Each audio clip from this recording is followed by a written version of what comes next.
Good afternoon, and thanks for being here. My name is Moises Naim. I work at the Carnegie Endowment, a think tank in Washington. It's my honor and my privilege to introduce President Pena Nieto from Mexico, with whom we are going to have an open-ended conversation. As most of you speak Spanish, we are going to have the conversation in Spanish. You have, of course, the simultaneous translation equipment in your chairs. Presidente, bienvenido. Welcome, President Pena Nieto. It's a pleasure being with you. Thank you. Some of the questions everyone here is asking, what will happen to Chapo in Mexico? And President Pena is going to give us an answer to that, but this will be at the end so that you can stay and wait for his answer at the end.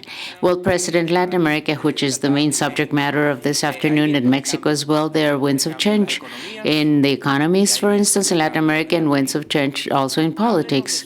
Could you tell us a little bit about your vision about these changes that are taking place in Latin America? Yes, it's a great pleasure to have this opportunity to be with you today. And this was the meeting of heads of state of the Latin American region. However, let me talk about this region.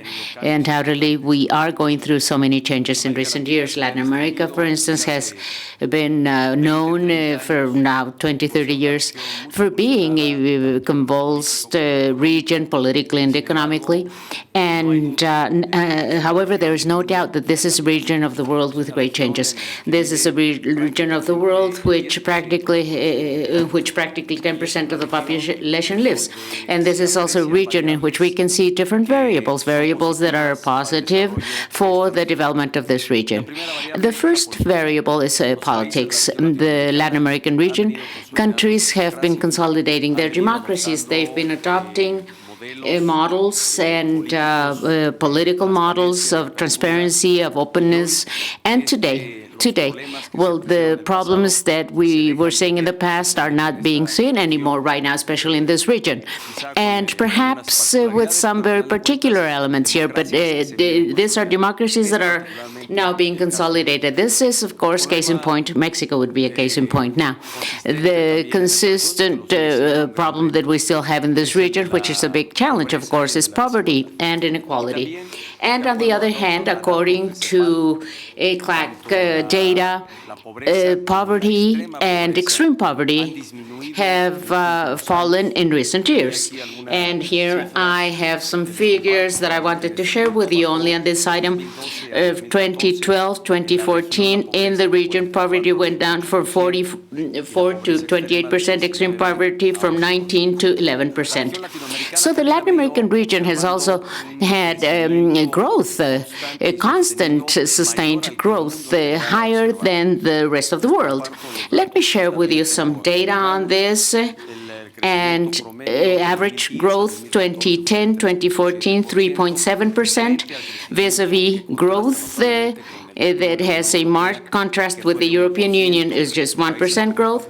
Countries like Japan, 1.5%. And even the United States, 2.1% growth. Now, these are just some of the figures and data as well of the Latin American region, which make Latin America such a different region right now, a region which is growing, of course, and a region which is now facing different challenges.